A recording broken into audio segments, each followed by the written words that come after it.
everyone, it's Presley at ActOutGames.com here, and a couple of days ago we finished Live by Scott. Yeah, I finished. She finished like a week ago or 2 weeks. You finished a couple days ago. It took me longer.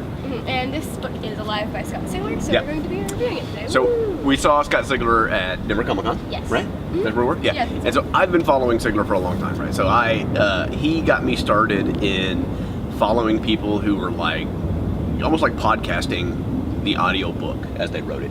So like he would write a chapter and then he would do an audio book of that chapter, and then the next month you would get the next chapter, and so it was like this serialized podcast of the book as he was writing it, and I loved it, right? So I was reading the book called Infected that he wrote is what I followed when he did that, right? And was he like posting like updated versions of chapters and edited and stuff? No, I don't remember it ever going back. So once he finished, he did the final edit and also released the book, and so I bought the book and read it too, right, to support him writing the book and stuff. I don't remember ever going back and being like, oh hey, here's an updated version of chapter 1 that you heard 6 months ago. Right. I don't remember that ever happening. You just sort of went through one chapter at a time, right? Okay. But it was very cool. It was like a super, and I'm sure he was pretty far in the editing process as he was doing that. Yeah. It probably wasn't like live as he was writing the chapter. He was releasing. So he probably had to like get a final draft. Maybe, yeah, I don't know. But I remember I loved it, and I followed several other authors that did the same kind of thing, and so I've been a big fan of his. So I was excited when he was at Denver Comic Con. His books aren't necessarily super Presley friendly. And so I wanted to meet him and say hi and stuff, and then Presley said, hey, or he asked Presley how old she was, and you said? I am turning 12 in like 3 days, I think it was. And he said that's a huge coincidence because? The character at the very beginning of this book thinks it's her 12th birthday. The heroine in the book wakes up thinking it's her 12th birthday, and he said thinking it's her 12th birthday, so we both assumed it's not her 12th birthday, because you probably wouldn't say thinking it's her 12th birthday. Well, maybe it's the day before her 12th birthday, and she was slightly mistaken. Right, so we both finished the book, we're both gonna review it, but this is a non-spoiler review. Okay. Or largely non-spoiler review. Like it's hard to decide what's a spoiler or not, because like we're gonna talk about like her name. I'm gonna call her M. Yeah, me too. While we do the review, and if you haven't read the book yet, you don't know her name's M, so that's a spoiler. Oh boy, spicy. Right? We're gonna talk about people's names and some things. We're not gonna spoil major plot points. Yeah. Right? And he even has a really nice thing at the end of the book that says, hey, please don't, if you do reviews and stuff, don't spoil this for other people. Did you read that? Yes, I did. Yeah, I thought it was really nice. I love that. And I love the guy, and so we're not going to spoil it. Yes. Maybe later, if there is a book 2, when we get ready to do book 2, we'll do a more spoilery, complete analysis of book 1. Yes. Because I think it's worth having a big conversation about. Like, I would love to talk about some of the philosophical aspects of the book, but we can't without spoiling some of the plot. Maybe we could do a live event. Yeah, maybe we'll do it. Yeah, we'll do like a book club. We'll get book club back. Yeah. So let's kick off. What did you think? Like, without spoiling the book, what did you think about the book? It was fantastic. Something that I want to touch on that I don't think is a spoiler is it is so diverse. A lot of diversity. There is so much diversity. Racial diversity specifically. Yeah. Yeah. There's so much racial diversity, and although the character, when I always, by the way, when I'm talking about books, I refer to the way the character describes other people, because I feel like that's a really big part of the author getting into the character's mind. Sure. And she, M, doesn't describe other people's body types as much, so I can't talk about body type diversity. That's right. Because her, basically, body type diversity is, he's kind of like that, but he's a little different. They all seemed kind of hunky, though, like body type-wise. Yeah, I think they were supposed to be the ideal body type. But there was a lot of racial diversity. And then there was also diversity in, like, I don't know, what do we want to call it? Like, group, cast? Cast. What do you, they're symbols. Yeah. So they have these symbols, and there are a certain number of symbols, and the people are grouped into those symbols, but the characters don't really know what they mean. Yeah. And so, whatever, there's diversity in that. And then I want to go back and read and sort of map out the racial diversity across the cast diversity. Yeah. To see if there's any alignment. I think there's not, but it would be curious to see if there's any sort of alignment across certain people that are teeth people versus like, cross people, and like if there's an alignment between the half circles and the stuff like that, right? I don't know. But there is a lot of racial diversity in it. Yes, it's very good. I like that part. Okay. Tsugi? What else? As well as, as we've talked about, it is a heroine. It is a heroine? She is fantastic. Main character is a girl who thinks she's 12. Yes, who thinks she's 12. She is really good, and there are so many fantastic, strong female characters. Yeah. And I love it a whole bunch. That part's really good. Yeah, so one of the things I like too, so we're talking about like the racial diversity and the characters and stuff. So Sigler to me is he's a storyteller, right? And so his primary purpose in writing and the way that he writes is to tell you a story. And so there are people like Douglas Adams who you read him because you're sort of laughing at his turn of phrase or the way he uses the language, or like his writing is almost a character in his books. Yeah. And Sigler's not that way. Like Sigler is pretty straightforward writing. Like the language he uses and his sentence structure and the way he puts things together are more straightforward because he's trying to get out of the way and let you be like connect to the story. Yeah. And not be distracted by his writing in consuming the story. He does some cool things, don't get me wrong. Like he's a really talented writer and he does some really cool things with his writing, but that's not his primary thing like a Douglas Adams. And there are also people who will like paint these really vivid pictures with their writing. Sigler's not really that guy either. Like Sigler to me is, he gives you the like critical information that he wants you to have, and then he plants a seed and lets you with your imagination draw the rest. Like you have to meet him the rest of the way. Like what the space that they're in looks like, I think is probably pretty different for me and you. Like we used to play this game all the time when we would read. We would both read a game and then read a game. We would both read a book and then we would describe what we thought the characters looked like how they looked to us, right? Yes. And I think in the Sigler's writing universe, we would come up with very different answers for a lot of things. Because he plants these little seeds about like the racial diversity, that's important if there's something you want to know about that. But as far as detailed descriptions of his locations and his characters and things like that, I think he lets you use your imagination to build a lot of those things, which I love. Like I think it's fantastic. Which I find really fascinating is, since he's writing from a 12-year-old's head, I don't think a 12-year-old would say a lot of things about that kind of stuff. So I feel like that it's that might be partially in M's character. I don't know, I haven't read it. I just like that he lets me build the world the way I love that a lot. Because I connect with it more. I connect with his writing a lot because he lets me build part of the universe. And if it's somebody that's really descriptive, like sometimes that stuff's really great to read and I like that as well, but like they're building something and it's sort of forcing me to stop for a second and readjust my mental picture.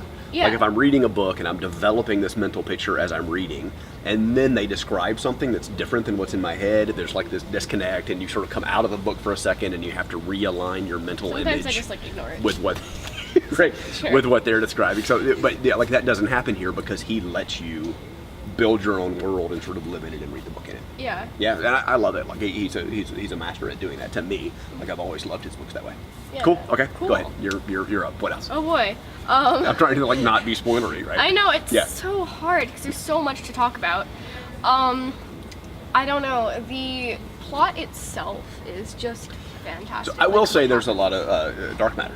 I know there's a lot of dark matter. I'm not going to put it. A lot of correlations with which you know we love dark matter, so there's a lot of sort of correlations so with dark matter, our favorite TV show, or one of our favorite TV shows at least. I can't decide on a favorite ever, but I think dark matter probably is my favorite TV definitely show. one of our favorites that we love, and so the correlation there with sort of plot points I think is really strong to us because you have people that are sort of have amnesia, let's say. Yes. And don't really know. It's almost like dark matter where they wake up from a stasis chamber and they don't know what's going on. It's not exactly that, but it's kind of that thing where they have to figure out what's going on. And so that also gives Sigler a lot of opportunities to have characters talk about things and not have them feel like super expository. I know, because they don't know what's going on either. Right, like if I described something about Cooper to you, that would be kind of dumb because you know Cooper. He's right there. And so a lot of times in books you have that where two characters are having a conversation because the reader needs to learn something, but it's false because those characters would never have that conversation, and because these people sort of have amnesia, you can have some of those conversations and have them talk about things. Yeah. Like, that was a good idea. That was really good. I was gonna say something. Yeah. Yeah. Okay. Never mind. That was kind of spoilery. I don't know. That came to my head. I'll say it to you. Yeah. After. No, go ahead and say it, and then we'll edit it if it's too spoilery. Yeah. I like that. Just something that stood out to me is that what's his name? The guy that's always clean. Armovsky. Yes. One of the only things he remembers is cupcakes and like same. Yeah. What a mood. Now, as people start getting memories, like these random memories that come back together, then it's really interesting to kind of watch them and what comes back. Like that's always an interesting thing about what comes back and why that, and that's important. Like he didn't Scott Sigler didn't just randomly say, "Hey, how about cupcakes?" Like all of that sort of means something. Like it has this meaning about like he's telling you something about the character or about the situation they're in or about like there's this. God, I wish I could talk about. We will have a bigger review about like I said, the philosophical implications about how that stuff comes back to them. I think is really interesting. Yeah. I want to know more about Well, again, we'll talk about it offline because I've got one specific question that I want you to answer that I can't even ask on here because it's too spoiler. So clearly, it is also the kind of book that can be spoiled. Very much. Lots of stuff happens. The characters don't know what's happening in the beginning, and so they learn throughout the book what's going on to them. And almost all of it would spoil the plot if you hadn't read it. Oh, yeah. Wait, can I talk about, before we wrap this up, Spring It for a little bit? Because I think Spring It is fantastic. Please. So Spring It, I'm hoping I'm pronouncing her name right, is basically, it's shown in the first few pages, so I'm assuming it's not a spoiler. Okay. Is like a fantastic, smart girl. That's right. And she does engineering, and she's really good. I like I was going to say. She reminds me of Callista. She's a lot like Callista, and that is in the Mysteries of Cove series by J. Scott Sigler, which is also really good, and you should all read that. And that's good. So in addition to racial diversity, there's also a lot of personality diversity and sort of skill, like natural aptitude diversity. So the characters are very different. And it reminded me of, this is horrible, but it reminded me a little, the thing I always go back to when you have people that work together and certain people are good at certain things and you sort of leverage, they leverage those talents, is the Lego video games.